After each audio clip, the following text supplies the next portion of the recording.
When I saw the pink streak running down the side of our bathtub that morning, I didn't feel satisfaction, not yet. What I felt was silence. That heavy, ringing kind of silence that comes after a storm but before the thunder remembers to roar again. I'd already done it the night before, poured the dye into his expensive shampoo bottle, shook it until the color vanished into the white. I'd rehearsed that moment in my head for weeks, telling myself it was justice, not cruelty. And yet when I saw it working, saw proof that he'd actually used it, I just stood there. Towel in my hands, heart pounding so hard I could hear it echo in the bathroom tiles. You see, this wasn't about the hair. It was about every lie that built up quietly in the corners of our marriage until I couldn't recognize the man who slept beside me. Before everything changed, 3 years earlier, our mornings had been full of noise, the clatter of spoons, the hum of our old kettle, his laugh echoing down the hallway. My husband Daniel used to hum while he shaved. Sometimes I'd tease him, say he sounded like an old radio. He'd grin, smear a bit of foam on my nose, and I'd pretend to be annoyed. We were the couple everyone called steady. 2 decent jobs, a modest house, 1 aging cat that preferred Daniel's lap over mine. We met at a community center fundraiser. He'd been the volunteer coordinator, charming everyone with that easy confidence that makes people want to hand you their spare change and their trust all at once. I was quieter then, a freelance illustrator who liked quiet cafes and the smell of paper. Daniel was everything I wasn't, loud, ambitious, the kind of man who filled every space he entered. In the beginning, it felt like being chosen by sunlight. I didn't realize how blinding it could become.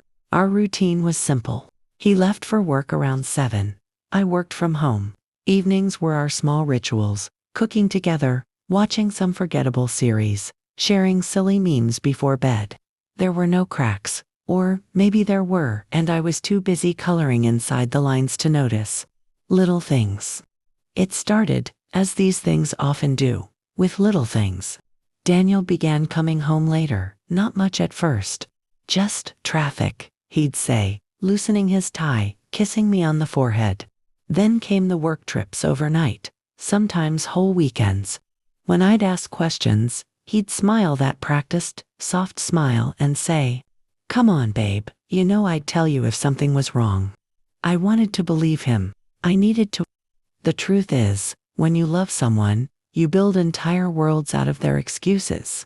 You paint over the cracks with trust, because the alternative that you've been fooled hurts too much to face. But my body knew before my mind did. The way my stomach tightened when he set his phone face down. The way the smell of his cologne shifted stronger, sharper, unfamiliar. Perfume disguised as aftershave, maybe. One night I reached for him in bed, and he flinched, not because he didn't want me, but because he wasn't expecting me. He'd been somewhere else in his head, somewhere that didn't include me. That was when I started listening, not to his words, but to what they left out. The first clue. It was a Tuesday when the first undeniable clue arrived. He was in the shower. His phone buzzed on the counter. Normally, I never touched it. We'd made that unspoken promise, respect each other's privacy. But that morning, something in me shifted.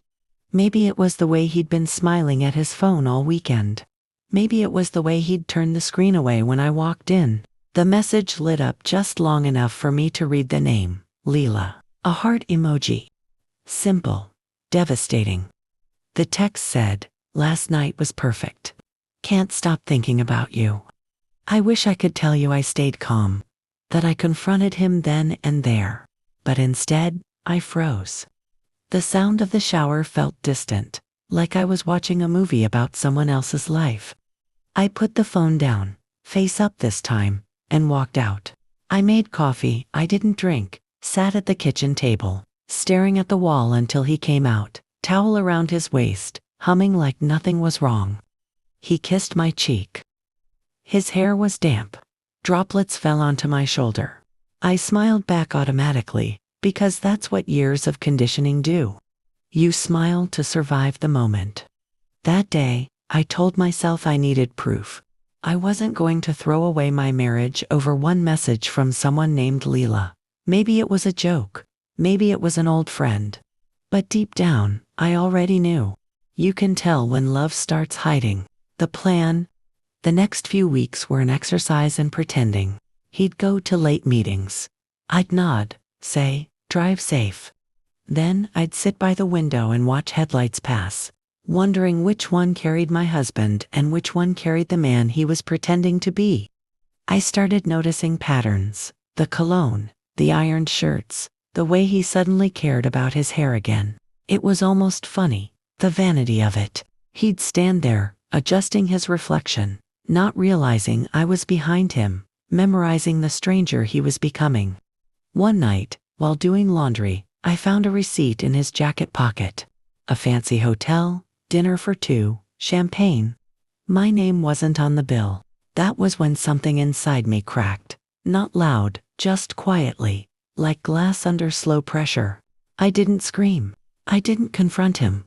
Instead, I began to plan. Revenge, for me, wasn't about destroying him. It was about reclaiming myself. I wanted him to see, just once, the consequence of his arrogance, to realize that the woman he'd underestimated still had a voice. So I waited until I could look at him without trembling, until the anger cooled into clarity. And when that moment came, I bought a small bottle of hair dye, a bright, vivid pink, the kind you couldn't miss even in the dark. I remember holding it up to the light, the color glowing like defiance. It felt poetic, in a strange way, to mark him with the same humiliation he'd painted across my heart. That night, he fell asleep snoring softly beside me. I stared at the ceiling for hours, the sound of his breathing steady and smug. At midnight, I slipped out of bed, padded to the bathroom, unscrewed his shampoo bottle, and poured in the dye. I shook it gently, wiped the rim, set it back exactly where it was. Then I looked at myself in the mirror, tired eyes, clenched jaw, the face of a woman who'd finally stopped waiting to be respected. I whispered, "Tomorrow, you'll see me," and I went back to bed. I think the first time I truly noticed something was off was the night he came home smelling like perfume, not mine. It wasn't obvious at first. Daniel hugged me, as he always did, but as I leaned in, I caught a faint sweetness on his shirt. Not my lavender body spray, not the laundry detergent we'd used for years. Something floral, heavy, like the kind of scent that lingers too long in a crowded elevator. I remember laughing it off. "Who's been hugging you at work?" I teased, half joking, half dusting. He smiled, that easy, charming smile that used to make me feel safe. "You know Mrs. Patterson from accounting. She wears way too much perfume." I nodded, pretended I believed him. But that smell clung to him longer than I wanted to admit. In the weeks that followed, little things began to pile up, not enough to accuse, but too much to ignore. He started showering the moment he got home, something he never used to do. His phone, once left on the kitchen counter without a second thought, now stayed glued to his hand. One night, I woke up around midnight to get a glass of water. The house was quiet, except for the faint blue glow of his phone lighting up the living room. He was sitting there shirtless, typing quickly, smiling to himself. I stood there for a moment, hidden in the shadows of the hallway, watching. My chest tightened. The way he looked at that screen, it wasn't the look of a tired husband answering emails. It was the look of a man falling in love. He must have felt my stare, because he suddenly turned his head. I quickly ducked back into the bedroom, heart racing, breath shallow. When he came to bed a few minutes later, he kissed my forehead and whispered, "You okay?" I pretended to be asleep. The next morning, I tried to convince myself it was nothing. Maybe he was just stressed. Maybe he was planning something for me, a surprise, a gift, anything but that. But denial is a soft, slow poison. It numbs you just enough to keep you hoping. I started noticing the way he dressed, too. Daniel had never been the type to care much about clothes. Suddenly, he was ironing his shirts before work, using cologne, checking his reflection before leaving. He even bought a new razor, the expensive kind. I wanted to ask why, but I didn't. Instead, I started watching quiet, careful, collecting tiny pieces of evidence I wished I didn't have. One evening, when he was in the shower, I picked up his phone from the nightstand. My hands were trembling. He'd recently added a passcode, something he'd never done before. I felt my stomach sink. That was the moment I knew. Not when I saw the messages. Not when I found the receipts. But right then, when the man who once shared every detail of his life with me started locking his world away. A week later, it happened. The thing I could never unsee. We were out grocery shopping, something we used to do together as a little ritual Friday nights. A shared list, small jokes in the frozen food aisle. That evening, as we walked toward the produce section, I saw her. A woman maybe in her early 30s, long hair, perfectly styled, wearing the kind of perfume that had haunted my home for weeks. She smiled when she saw him. That knowing, soft smile. He froze for a fraction of a second, then quickly looked away, pretending to examine a pile of apples. But I saw everything in that half-second. The flicker of panic, the guilt behind his eyes. And I smiled too, not because I was happy, but because sometimes, when the truth hits you, you don't cry right away. You smile, because your body can't process the pain yet. That night, I couldn't sleep. I lay awake, staring at the ceiling, listening to the sound of the ceiling fan ticking. I felt like a stranger in my own life. Daniel turned over in his sleep, mumbling something, reaching out for me. I stayed still. I wasn't ready to confront him, not yet. Because deep down, I wasn't sure what hurt more, his betrayal, or the realization that I'd let myself ignore all the signs. So I decided to wait, to watch, to collect every last piece of truth before I made my move. In the days that followed, I became an actress. I smiled at breakfast, kissed him goodbye, asked about his day. Meanwhile, I checked receipts, noticed the late-night work calls, and tracked his lies. Then one evening, while folding laundry, I noticed something odd. His shirts, the same ones he'd been wearing to work, had faint traces of glitter near the collars. Pink glitter. My hands went still. Glitter doesn't just appear out of nowhere. I stared at the shirt, a small laugh escaping my lips. A bitter one. That's when the idea first came to me. Small, innocent, almost funny at first. But the more I thought about it, the more it made sense. Not to hurt him physically, not to destroy him, but to give him a mirror, to make him see what he was doing. If he wanted to play games, I'd play too. And that's how the pink hair dye entered the picture. The next morning, I sat at the kitchen table with my coffee, staring at Daniel's half-empty cup. He'd already left for work. The silence in the house felt thick, like even the walls knew something I didn't want to say out loud. The pink glitter still clung to my fingertips from last night's laundry. I rubbed my thumb against it until it disappeared, but the image stayed with me. That tiny, shiny proof of something ugly. I didn't act right away. I wanted to be sure. I needed to catch him, not just suspect him. So I did what any woman who's been quietly pushed aside does. I got smart. The following weekend, I told Daniel I was going to visit my sister. I even packed a small bag, kissed him goodbye, and drove off like everything was normal. But I didn't go to my sister's. I parked 2 blocks away, in an empty lot behind the strip mall near his office. It was a Saturday. He'd told me he had a team project deadline. I waited, my hands gripping the steering wheel, heart pounding harder with every passing minute. After almost an hour, I saw him. He wasn't alone. She was with him, the woman from the grocery store. The one whose perfume I'd smelled in my house. They walked out of a cafe, laughing. He had that same easy smile he used to give me when we were newlyweds. I watched him hold the door open for her, his hand lightly touching her back. Something inside me shattered so quietly, I almost didn't hear it. I thought I'd cry, but I didn't. I just sat there, numb, watching the man I'd built my life around walk away with someone else. When I finally drove home, I didn't feel rage. I felt clarity. The kind that comes when you stop lying to yourself. That night, I looked at our wedding picture on the mantel. Me in my white dress, him in that nervous, happy grin, and whispered, "You did this." Then, I took the frame down and placed it face down in the drawer. For the next few days, I went through the motions. Cooked dinner, asked about work, listened to him lie through his teeth. He didn't notice how quiet I'd become. Or maybe he did, but mistook it for weakness. What he didn't know was that I'd already made up my mind. If he wanted to play with my trust, I'd make sure he'd remember what betrayal looked like every time he looked in the mirror.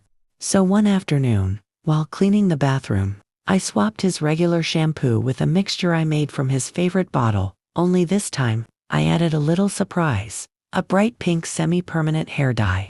It wasn't harmful. It wouldn't hurt him. But it would stain. And it would be impossible to ignore. I laughed softly to myself as I shook the bottle, making sure the liquid blended evenly.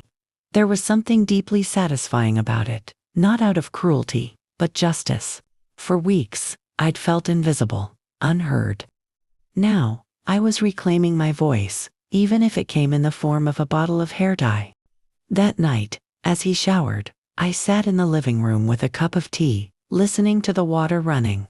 The scent of his new shampoo drifted through the air. Sweet, fruity, innocent. He came out whistling, towel around his waist, completely unaware. "Hey," he said casually, "you used that lavender detergent again. Smells nice." I smiled. "Something like that." He kissed my cheek and went to bed. The next morning was chaos. I woke up to a scream, a loud, sharp, confused yell from the bathroom. "Maria, what happened to my hair?" I ran in, pretending to be shocked, biting the inside of my cheek to keep from laughing. There he was, standing in front of the mirror, shirtless, eyes wide, and his hair, once dark brown, was now a vibrant shade of bubblegum pink. It looked ridiculous, like cotton candy on top of a lyre. I covered my mouth. "Oh my God, Daniel, what happened?" I don't know. I just used my shampoo." What did you do?" He looked at me, panic flooding his face. "Me," I said, feigning innocence. "Why would I do that?" He grabbed the shampoo bottle, sniffed it, and frowned. "Did you switch something?" I shrugged. "Maybe the universe wanted you to try something new." He glared at me. "This isn't funny, Maria. I have a meeting today. I can't go looking like this." I tilted my head, calm. "Maybe you shouldn't have lied about that meeting. Then?" He froze. And in that silence, I saw it, the realization dawning in his eyes that I knew everything. He stammered, "What are you talking about?" I stepped closer, arms crossed. "The texts, the perfume, the woman from the grocery store. Don't you dare insult me with another lie." His mouth opened, then closed. He looked down, defeated. For a moment, neither of us spoke. The only sound was the soft hum of the bathroom fan and the distant ticking of the clock in the hallway. When he finally looked up, his voice was small. "It was a mistake, Maria. It didn't mean anything." I laughed, a sharp, humorless sound. "You spent months lying to my face, sneaking around gaslighting me. Don't tell me it didn't mean anything." He reached for me, but I stepped back. "Don't," I said quietly. "Just don't." He looked at his reflection, his pink, humiliated reflection, and sighed. "You really did this to me." I met his eyes in the mirror. "No, Daniel. You did this to yourself." He didn't stay that night. He packed a bag and left. No dramatic goodbye, no apology. Just silence and the sound of the front door closing. As I stood there alone in the hallway, I thought I'd feel triumphant. But all I felt was empty. Because revenge doesn't heal you, it just exposes what's broken. That night, I lay in bed and let the tears come, not for him, but for the woman I used to be before I let someone convince me I wasn't enough. The next morning, I made coffee for one, and for the first time in months, the silence didn't feel like punishment. It felt like peace waiting to be rebuilt. For a few days after Daniel left, the house felt like a museum, still filled with his things, but emptied of meaning. His coffee mug still sat on the counter, his razor in the bathroom, his shoes by the door. But something had changed. The air was lighter. The constant tension that had once pressed down on my chest was gone. I didn't call him and he didn't call me. The silence said everything we never had the courage to say out loud. 2 days later, I went to the grocery store, the same one where I'd seen her before. I told myself I was over it, that I didn't care. But when I turned down the hair care aisle, there she was.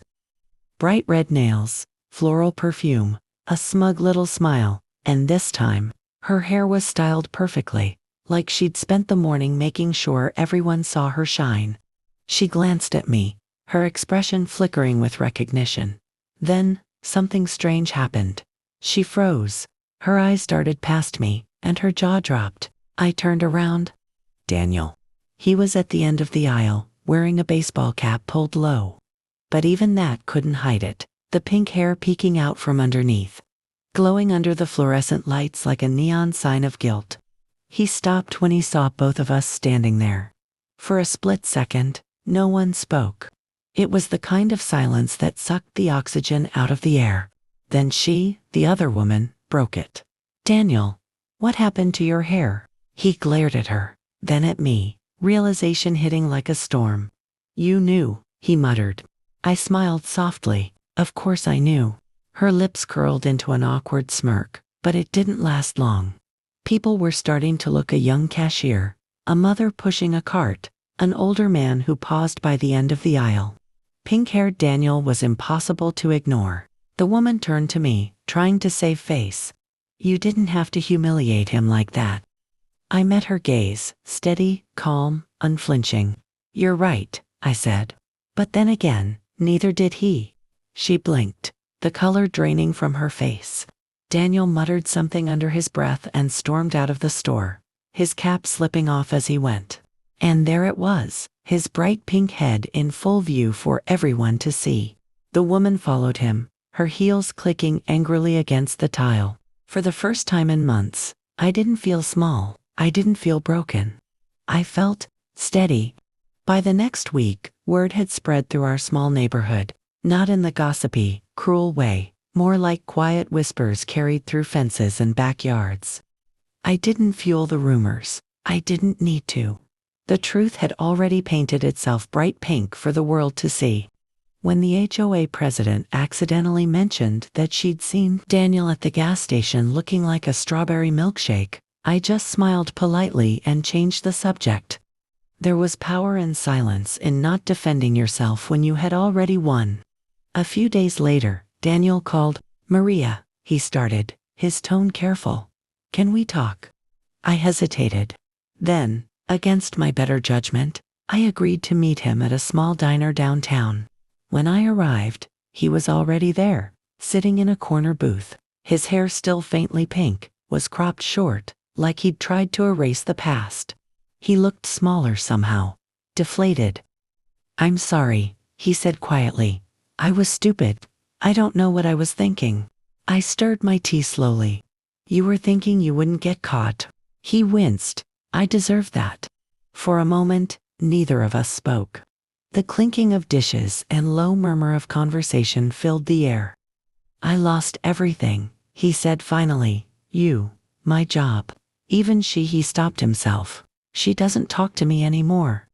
I looked at him, really looked at him, and felt something unexpected. Not pity, not anger, just closure.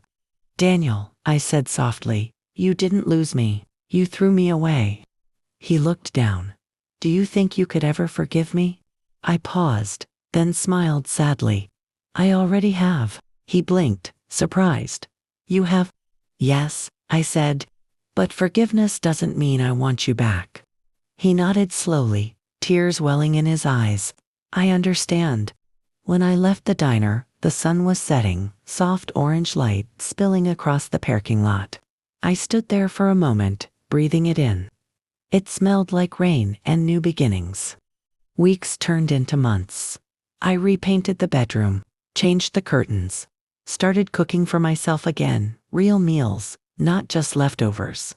I began reading books I'd forgotten I loved, taking walks in the evening, meeting friends for coffee without checking my phone every few minutes. One afternoon, I even laughed, really laughed at something silly my neighbor's daughter said. It felt foreign and familiar all at once. The pink hair incident had gone viral in our small town gossip circle, but I didn't mind. If anything, it became part of my story, the story of a woman who refused to let betrayal break her. A few months later, I got a letter. No return address, but I recognized the handwriting immediately. Maria, it read. You were right. I did this to myself. I hope you're happy, not because of what happened, but because you deserve to be. I'm sorry. I folded the letter, placed it in a drawer, and whispered, I already am. That night, as I brushed my hair, I caught my reflection in the mirror. For the first time, I saw a woman who wasn't broken or bitter. Just whole. I smiled to myself, remembering his shocked face that morning in the bathroom, pink hair dripping, guilt written across every inch of him. Maybe it wasn't the kindest revenge, but it was poetic. And sometimes, poetry is the only justice life gives you. It's strange how silence changes once it stops being heavy. For a long time, after Daniel left, silence was a reminder of the words we never said, the dinners gone cold, the late nights waiting for footsteps that never came. Now, it feels like freedom. Mornings have become my favorite time again. I wake up before the sun, open the kitchen curtains, and let the light spill in. The house feels smaller, but warmer. The coffee tastes stronger. The air feels cleaner. Sometimes I catch myself humming while I make breakfast, something I hadn't done in years. I started a small garden in the backyard. It began with one pot of basil, then tomatoes, then lavender. The lavender reminded me of that night, the one when I swapped the shampoo, and instead of bitterness, it made me smile. Because now, that smell meant something else. It meant reclaiming my peace. My neighbor, Mrs. Peters, started coming over in the evenings to chat while I watered the plants. She was older, the kind of woman who always had an extra cookie and a story about her grandkids. One evening, she said, You seem lighter these days. Dear, happier. I smiled. I guess I finally stopped carrying what wasn't mine to carry. She nodded knowingly. That's the trick, isn't it? Learning to put down what breaks you. There was one night, though, when it all caught up to me again. It was late. The house was quiet. I was sorting through old drawers, trying to declutter, when I found our wedding album. I sat down on the floor and opened it. There we were, two kids, barely out of our 20s, holding hands and smiling like the world couldn't touch us. The look in his eyes, it used to make me feel safe. I ran my fingers over the photo and whispered, You were real once. I didn't cry, I just let the memories pass through me like waves, soft, then gone. Because the truth is, sometimes love doesn't end in hate. Sometimes it just fades quietly into understanding. I closed the album, tied it with a ribbon, and placed it back in the box, not to forget, but to remember differently. Over the next few months, I found a rhythm. I took on more freelance work, writing small articles for a local magazine. It didn't pay much, but it made me feel purposeful again. I started attending a women's support group on Wednesday nights. We'd sit in a circle, sipping tea, sharing our stories, all different, yet somehow the same. One woman, Clara, said something that stuck with me. Revenge gives you a moment of power. Healing gives you a lifetime of peace. At first, I wasn't sure which one I had chosen. But over time, I realized I'd chosen both. I'd taken my power back and learned to live without the bitterness. One morning, I was walking to the farmer's market when I saw Daniel across the street. He was standing by a coffee cart, hair grown out, the pink long gone. He looked ordinary again, but not happy. He saw me too. For a moment, neither of us moved. Then he gave a small, hesitant nod. I nodded back. That was it. No words, no tension. Just two people who used to love each other, finally at peace with the ending. I turned and walked away, not out of anger, but closure. It was like the final page of a book I didn't need to reread. A few weeks later, my editor asked if I wanted to write a personal essay for the magazine. Something emotional, she said. something women can relate to. I hesitated at first. Then I smiled and said, I might have a story in mind. When I sat down to write it, I didn't write about Daniel. Not directly. I wrote about a woman who lost herself trying to make everyone else happy, and found her strength the day she decided she deserved better. I wrote about pink hair and lavender shampoo, about forgiveness and freedom. The essay went viral locally, shared by women who saw a piece of themselves in my words. Messages started pouring in. Thank you for writing this. I thought I was the only one. You made me laugh through my tears. And that was when I realized something. My story wasn't just mine anymore. It was a reminder for every woman who'd ever stayed too long, loved too deeply, or believed too blindly that there's life after betrayal. Months passed, and the garden flourished. The lavender bloomed, tall. One evening, I sat outside with a cup of tea, watching the golden light fade over the horizon. The wind smelled like new beginnings. I thought about the woman I used to be, the one who waited by the door, afraid of the truth. Then I thought about the woman I'd become, the one who painted her bedroom yellow, grew her own herbs, and smiled without permission. If Daniel were to see me now, I think even he wouldn't recognize me. And that's the sweetest revenge of all, healing so completely that the person who hurt you no longer has power over your peace. Sometimes, at night, I still hear the echo of his laughter in old memories, but it doesn't hurt anymore. It just reminds me of how far I've come. Because my story didn't end when he walked out. It began when I chose myself. Sometimes, people ask me if I regret it. The pink hair, the revenge, the way I handled it all. And the truth is, no, I don't. Because that one act, as small and ridiculous as it seemed, was the first time I stood up for myself in years. It wasn't about punishing him. It was about reminding me that I still had a voice, that I could still fight for the woman I'd forgotten to love. Revenge didn't make me whole, but it opened a door, one that led to healing, forgiveness, and freedom. I learned that peace doesn't come when someone apologizes. It comes when you stop waiting for it.